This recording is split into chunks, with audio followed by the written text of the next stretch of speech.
Philip Lenczycki is here. He's an investigative reporter for the Daily Caller News Foundation. Philip, good to have you back with us, sir. Hey, Vince. Thanks for having me. Okay, so you have an important new report, as all of your reports are, on the fact that you seem to be under the suspicion that there's somebody who looks to be compromised by the Chinese Communist Party, who's inside of the defense industrial space, providing important materials and armaments to the United States government. Break down this story for us. Yes, sir. What we found is that there's a company called S&L Aerospace Metals, which is located in Queens, New York. And this company produces parts for Boeing and for Lockheed Martin, as well as for the Department of Defense. Specifically, its parts range from landing gear components to weapon systems, and they might find themselves on aircraft such as the F-16, the F-35 fighter jets, or on attack helicopters like the Black Hawk or the Chinook. But, wait, so they produce parts. This company produces parts for some of the most recognizable aircraft the United States military use. That's correct. Okay. Go ahead.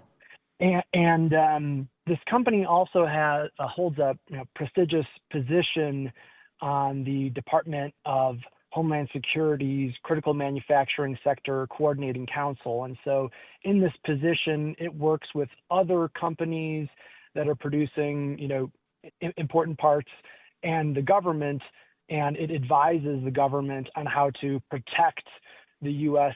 critical manufacturing sector. But what we found is that behind the scenes, this company for approximately the last 20-some years has been owned by an individual named Jerry Wang. And Mr. Wang is an immigrant from China. And going back as far as 2006, we found photographic evidence and video evidence showing Mr. Wang at events in both the United States and China, meeting with very high-level Chinese Communist Party officials, including Xi Jinping on numerous occasions, as well as meeting with Chinese Communist Party intelligence leaders. And documents identify Mr. Wang, furthermore, as an official within many of these Chinese intelligence agencies. So that's sort of the big picture of what we found. Okay, so I get a number of questions, of course, are born out of this. Among them, we can't assume that every single person who's immigrated from China and then works in a U.S. government or works in some business in the United States is necessarily linked to the CCP, right? No, we couldn't do that. Okay, and then but you are led to believe that he is connected by virtue of his publicly well-documented associations. Tell us about the groups he's been associated with, a part of. Sure. I'd like to lead by saying that we communicated with both the business S&L Aerospace, and we also communicated with Mr. Wang's attorney. Right. And we provided them with photos and links and things like that. And while they denied that Mr. Wang was a member of any of the organizations that identified him as an official, they did not deny that he was pictured in 13 photos that we provided showing him at these events in both China and the United States with all these different officials and at these events. So I'll start with that. Okay. But, the situation is that when we're looking at someone like this, when there is, so much photographic evidence, and we're seeing him again and again identified both in Chinese state media reports as well as Chinese government documents as being an official, and then we have the photographic and video evidence to back it up. That isn't conclusive, but it certainly raises very serious concerns that right. It could be the case. And his representatives confirmed that is him in all of the photos. Well, they did. When asked directly, do you deny that he is pictured in these photos? They replied, no. Okay, so they don't deny it. Okay, all right, I'm with you now. All right, so Correct. Yes. So the group that has claimed him is the United Front Work Department, the UFWD. What is this organization? Correct. So this organization is a Chinese intelligence service and influence arm, and under it are a number of what we might consider to be, sub-agencies. And one of those organizations is called the All China Federation of Returned Overseas Chinese. This organization identifies Mr. Wang as being an official both at the national level as well as the provincial level.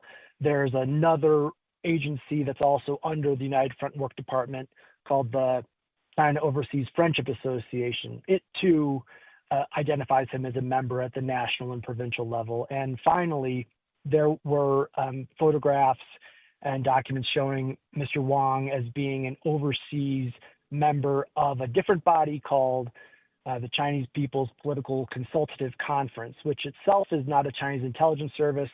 It is an influence agency, and according to federal authorities, its delegates serve as proxies for CCP interests and are sort of charged with going overseas and promoting its policies.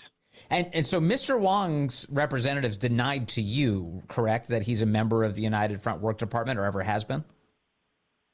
Correct.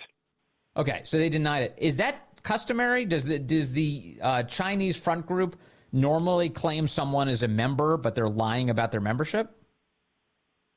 Well, what I would say is that about the last organization we mentioned, the Chinese People's Political Consultative Conference, specifically in its charter, it states that you must keep state secrets and things of that nature. So you'd imagine that if you were a member of these organizations, part of it might be that you would deny membership. Yeah. So is there any history of Mr. Wang disclaiming his membership in any of these organizations prior to you reaching out to him?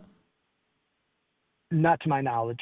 Huh. Okay. And so how does someone who has this history end up with a U.S. government contract?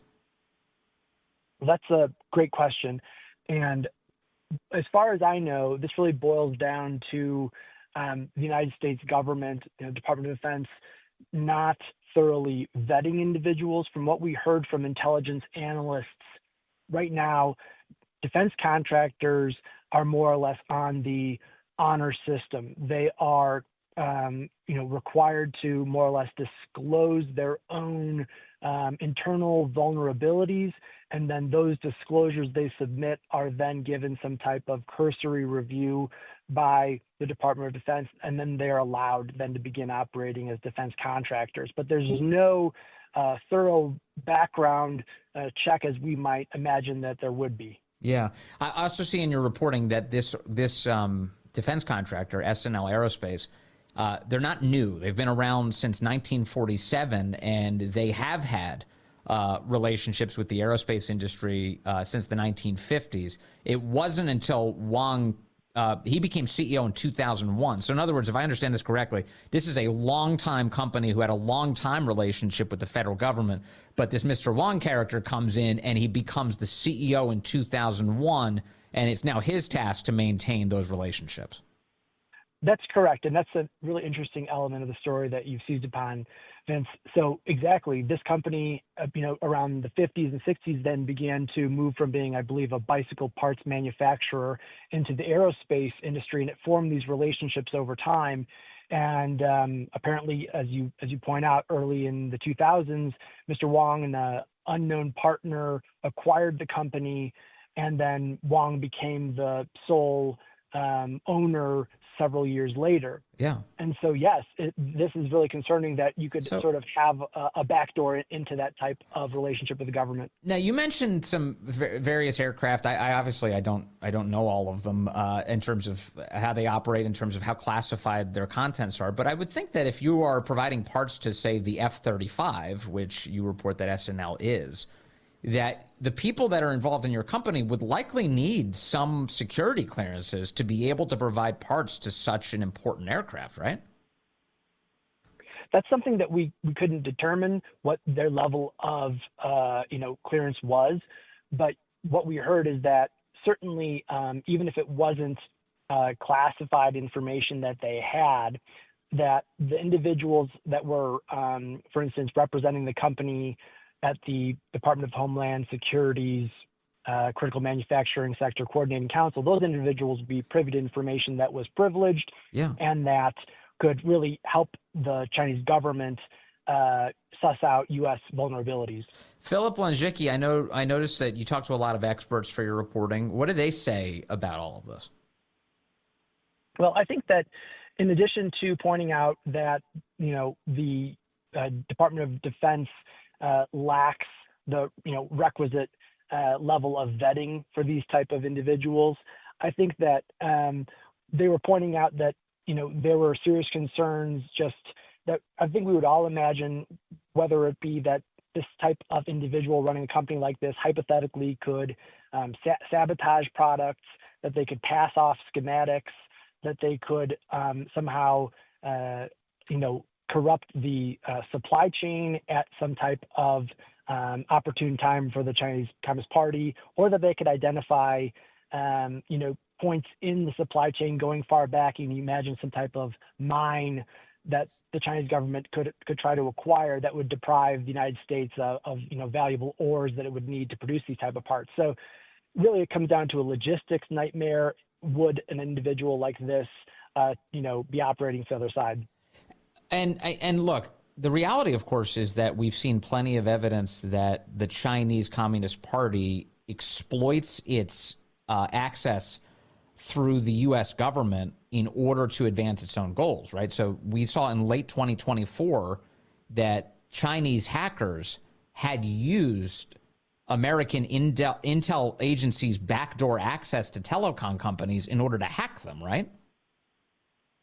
Yes, that's my understanding as well. And, one aspect of the story that I think is kind of interesting to note is that in several of these events where Mr. Wang is photographed, he is seen with Linda Sun. And Linda Sun is the former aide to New York Governor Kathy Hochul. Yes. And she was recently indicted for allegedly acting as a Chinese agent.